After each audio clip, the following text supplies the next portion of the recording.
এখন এত সংস্কার হচ্ছে, এইগুলোকে সংস্কারটা শেষ না করে যদি আমরা স্থানীয় নির্বাচনে যাই তাহলে কিন্তু সংস্কারটা ঝুলে যাবে।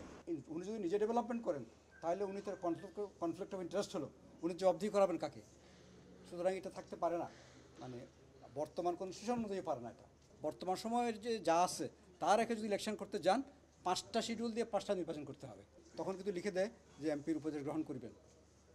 তো এটা কিন্তু আইনত জিনিসটা ঠিক না, এটা টেস্ট হয়ে যাবে।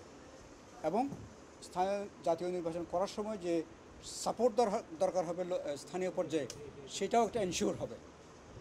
এই কারণে জাতীয় নির্বাচনের আগে স্থানীয় নির্বাচন হওয়া উচিত, অনেকে আপনারা মন্তব্য করেছেন। এইখানে আমার একটা প্রশ্ন হচ্ছে, এই জাতীয় নির্বাচন তো একটা নির্বাচন হয়, শুধু এমপি নির্বাচন। স্থানীয় নির্বাচন কিন্তু একটা নির্বাচন না, স্থানীয় নির্বাচন কিন্তু 5টা নির্বাচন: ইউনিয়ন পরিষদ নির্বাচন, উপজেলা পরিষদ নির্বাচন, জেলা পরিষদ নির্বাচন, পৌরসভা নির্বাচন এবং সিটি কর্পোরেশন নির্বাচন।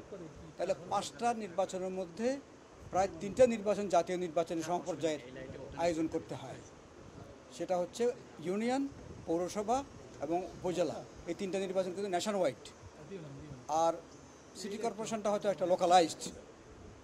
এখন যে অর্থ জেলা পরিষদ আছে, সেই জেলা পরিষদটা আসলে কোনো নির্বাচনই না এটা। তাহলে এখন এত সংস্কার হচ্ছে, এইগুলোকে সংস্কারটা শেষ না করে যদি আমরা স্থানীয় নির্বাচনে যাই তাহলে কিন্তু সংস্কারটা ঝুলে যাবে। সংস্কারটা কেমনে ঝুলে যাবে? কারণ এখন আমরা যদি আমাদের যে চিন্তাভাবনা আগে থেকে করে আসছি, আপনাদের সাথে অনেক সময় শেয়ারও করেছি, সেটা হচ্ছে লোকাল গভর্নমেন্ট সিস্টেমটাকে যদি আমাদের দেশের লোকাল গভর্নমেন্ট কোনো একটা সিস্টেম না, এটা কোনো ব্যবস্থা না, এটা হচ্ছে কতগুলো প্রতিষ্ঠানের সমষ্টি। আলাদা আলাদা প্রতিষ্ঠান আলাদা আলাদা আইন দ্বারা চালিত হয়। আমাদের কিন্তু একটা কম্প্রিহেন্সিভ লোকাল গভর্নমেন্ট সিস্টেম দেশে নাই। এই সংস্কারের একটা বড় কাজ হবে একটা সিস্টেম ডেভেলপ করে দেওয়া লোকাল গভর্নমেন্টের।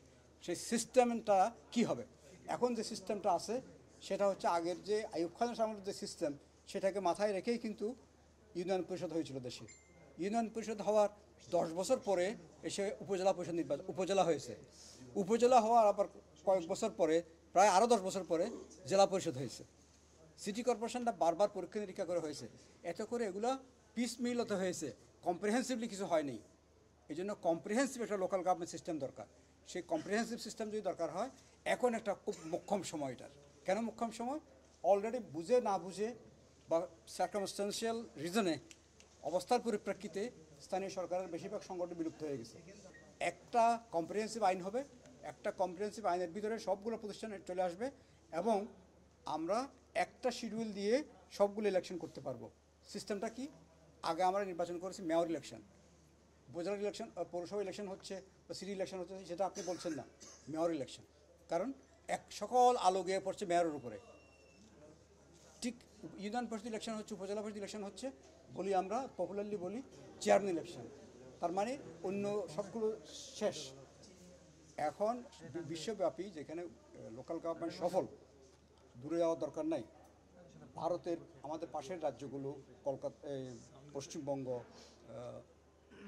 ত্রিপুরা, এগুলোও দেখেন, ওখানে কিন্তু সরাসরি মেয়র এবং চেয়ারম্যান নির্বাচন হয় না। পার্লামেন্টারি সিস্টেমে কাউন্সিলর এবং মেম্বার নির্বাচিত হয়। মেম্বার এবং কাউন্সিলররা পরিষদে গিয়েই কিন্তু তাদের এক্সিকিউটিভ কমিটি নির্বাচন করেন।